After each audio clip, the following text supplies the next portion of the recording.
Hello friends, एक और नई कहानी के साथ गुस्से को नियंत्रित करने का एक सुंदर उदाहरण। एक वकील ने सुनाया हुआ एक हृदय स्पर्शी किस्सा। मैं अपने चैम्बर में बैठा हुआ था। एक आदमी दनदनाता हुआ अंदर घुसा। हाथों में कागजों का बंडल, धूप में काला हुआ चेहरा, बढ़ी हुई दाढ़ी, सफेद कपड़े जिनमें पांचों के पास मिट्टी लगी हुई थी।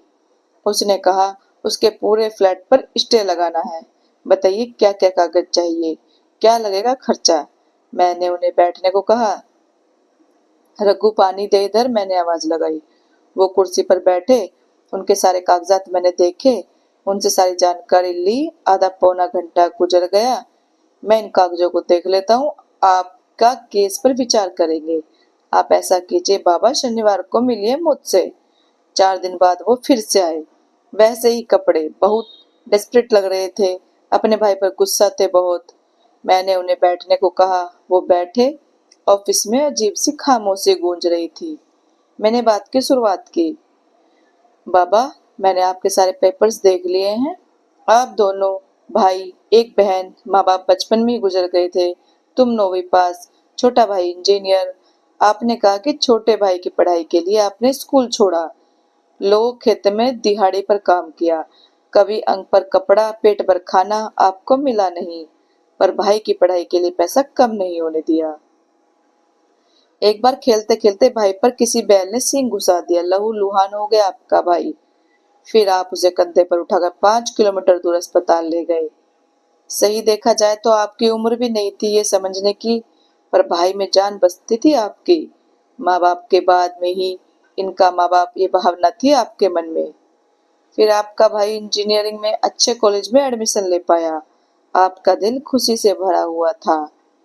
फिर आपने मरे दम तक मेहनत की। 80,000 की सालाना फीस भरने के लिए आपने दिन रात एक कर दिया।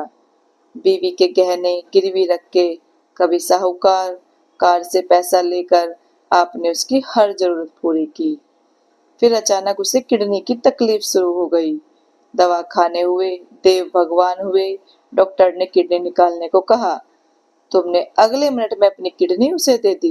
कहा, कल तुझे अफसर बनना है, नौकरी करनी है। कहाँ कहाँ घूमेगा बीमार शरीर लेके। मुझे गांव में ही रहना है, एक किडनी भी बस है मुझे। यह कहकर किडनी दे दी उसे। फिर भाई मास्टर्स के लिए हॉस्टल पर रहने गया। लड्डू बने, देने जाओ। खेत में मकई खान तैयार हुई, भाई को देने जाओ। कोई तीज त्योहार हो, भाई को कपड़े दो। घर से हॉस्टल 25 किलोमीटर। तुम उसे डिब्बा देने साइकिल पर गए। हाथ करने वाला, पहले भाई को खिलाया तुमने। फिर वो मास्टर्स पास हुआ। तुमने गांव को खाना खिलाया। फिर उसने शादी कर ली। तुम सिर्फ समय पर वहां गए। उसी के कॉलेज की लड़की, जो देखने में एकदम सुंदर थी। भाई को नौकरी लगी। 3 साल पहले उसकी शादी हुई। अब तुम्हारा बोझ हल्का होने वाला था, पर किसी की नजर लग गई आपके इस प्यार को। शादी के बाद भाई ने आना बंद कर दिया। पूछा था, कहता है मैंने बीवी को वचन दिया है, घर पैसा देता नहीं। पूछो तो कहता है कर्जा सिर पे है। पिछले साल शहर में फ्लैट खरीदा। पैसा कहाँ से आए तो पूछा, कहता है कर्ज लिया है। मैंने मना किया तो कहता है, भाई तुझे कुछ नहीं मालूम, तू निरा गंवार ही रह गया। अब तुम्हारा भाई चाहता है कि गांव की आधी खेती बेचकर उसे पैसा दे दे। इतना कह के मैं रुका। रघु ने लाई चाय की प्याली, मैंने मुंह से लगाई। तुम चाहते हो भाई ने जो मांगा वो उसे ना देकर उसके ही फ्लैट पर स्टे लगाया जाए, क्या तुम यही चाहते हो? वो तुरंत बोला, हाँ। मैंने कहा, हम स्टे ले सकते हैं, भाई की प्रॉपर्टी में हिस्सा भी मांग सकते हैं, पर तुमने उसके लिए जो खून पसीना एक किया है ना, वो नहीं मिलेगा। तुमने दी हुई किडनी वापस नहीं मिलेगी। तुमने उसके लिए जो जिंदगी खर्च की है वो भी वापस नहीं मिलेगी। मुझे लगता है इन सब चीजों के सामने उस फ्लैट की कीमत शून्य है। भाई की नीयत फिर गई। वो अपने रास्ते चला गया। अब तुम भी उस कृतज्ञ सड़क पर मत जाना। वो भिखारी निकला। तुम दिलदार थे और दिलदार ही रहो। तुम्हारा हाथ ऊपर था, ऊपर ही रखो। कोर्ट कचहरी करने के बजाय बच्चों को पढ़ाओ लिखाओ। पढ़ाई करके तुम्हारा भाई बिगड़ गया, इसका मतलब बच्चे भी ऐसा करेंगे, ये तो नहीं होता। वो मेरे मुंह को ताकने लगा। उठ के खड़ा हुआ, सब कागजात उठाए और आके पहुंचते हुए कहा, चलता हूँ वकील साहब। उसकी रुलाई फूट रही थी। और वो मुझे वो दिख ना जाए ऐसी कोशिश कर रहा था। इस बात को अरसा गुजर गया।